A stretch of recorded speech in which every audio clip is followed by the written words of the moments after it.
ಏನು ಇವತ್ತು ರಾಜ್ ನ್ಯೂಸ್ ತಂಡ ಪುಲ್ವಾಮಾದಲ್ಲಿ ನಾವಿದ್ದೀವಿ. ಕಾಶ್ಮೀರದ ಪುಲ್ವಾಮಾದಲ್ಲಿ ಸದ್ಯದಲ್ಲಿ BSF ಕ್ಯಾಂಪ್ ಏನಿದೆ, BSF ಕ್ಯಾಂಪ್ ಹತ್ರ ನಾವಿದ್ದೀವಿ. ತಾವು ನೋಡಬಹುದು ವಿಡಿಯೋದಲ್ಲಿ. ಇದು BSF ಕ್ಯಾಂಪು. ಇದು ಪುಲ್ವಾಮಾದಲ್ಲಿರುವಂತ BSF ಕ್ಯಾಂಪು. ಇಲ್ಲಿ ಕಾಶ್ಮೀರಿ ಕೇಸರಿಯ ಮಾರ್ಕೆಟ್ ಸಹ ಇದೆ. ವಿಡಿಯೋದಲ್ಲಿ ತಾವು ಗಮನಿಸಬಹುದು. ಇದು ಕಾಶ್ಮೀರಿ ಕೇಸರಿಯ ಮಾರ್ಕೆಟ್.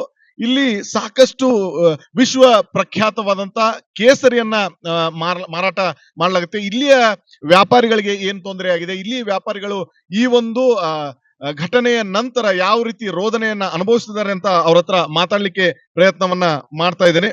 ಇದು ಕಾಶ್ಮೀರದಲ್ಲಿರುವಂತಹ ವಿಶಿಷ್ಟ ಕೇಸರಿ, ಕಾಶ್ಮೀರ ವಿಶ್ವವಿಖ್ಯಾತ ಕೇಸರಿಯ ಮಾರ್ಕೆಟ್ ಇದು. ಈ ಮಾರ್ಕೆಟ್ ನಲ್ಲಿ ವ್ಯಾಪಾರಿಯನ್ನ ಮಾತಾಡಿಸುವಂತ ಪ್ರಯತ್ನವನ್ನ ಮಾಡ್ತಾ ಇದ್ದೇವೆ. भैया, ये जो पहलगाम में जो घटना घटी है, उसके बाद और उसके पहले क्या हुआ था, इसके बारे में आप बात कर सकते हैं? सर मैं बात कर सकता हूँ, क्योंकि जो पहलगाम से अटैक पहले काम थी वो आज नहीं, क्योंकि उसकी वजह से हमको प्रॉब्लम हुई थी। जिसने वो किया हमको पता नहीं। पहले जो मार्केट आप में यहाँ पे केसरी बिकता था, अभी क्या बिक रहा है? पहले जो मार्केट जितना कस्टमर आपके पास आते थे, अभी हमारे पास 10% भी काम नहीं है। 100 में से 10% भी काम नहीं है।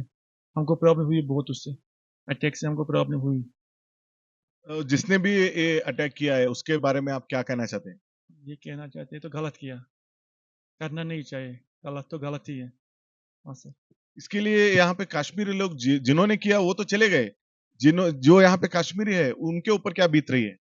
उनके ऊपर भी हालात खराब है, क्योंकि जो पे यहाँ पे 80% चल रहा है, वो चल रहा था टूरिस्ट पे। बाकी सर अभी 20% से क्या होगा? ಇದು ಇವರ ಮಾತುಗಳು. 80% ಇಲ್ಲಿನ ಜನರು ಪ್ರವಾಸಿಗರ ಮೇಲೆ ಅವಲಂಬಿತರಾಗಿದ್ದಾರೆ. ಆದ್ರೂ ಇವತ್ತಿನ ಈ ಒಂದು ಘಟನೆಯ ನಂತರ ಸಾಕಷ್ಟು ರೋದನೆಯನ್ನ ಅನುಭವಿಸ್ತಾ ಇದ್ದಾರೆ. ಯಾರು ಪ್ರವಾಸಿಗರು ಇಲ್ಲಿ ಬರಕ್ಕೆ ತಯಾರಿಲ್ಲ ಅನ್ನುವಂತ ಮಾತುಗಳನ್ನ ಇಲ್ಲಿನ ಕಾಶ್ಮೀರಿಗಳು ಹೇಳ್ತಾ ಇದ್ದಾರೆ. ಅದ್ರ ಜೊತೆಗೆ ತಮ್ಮ ಆಕ್ರೋಶವನ್ನು ಹೊರಗೆ ಹಾಕ್ತಾ ಇದ್ದಾರೆ.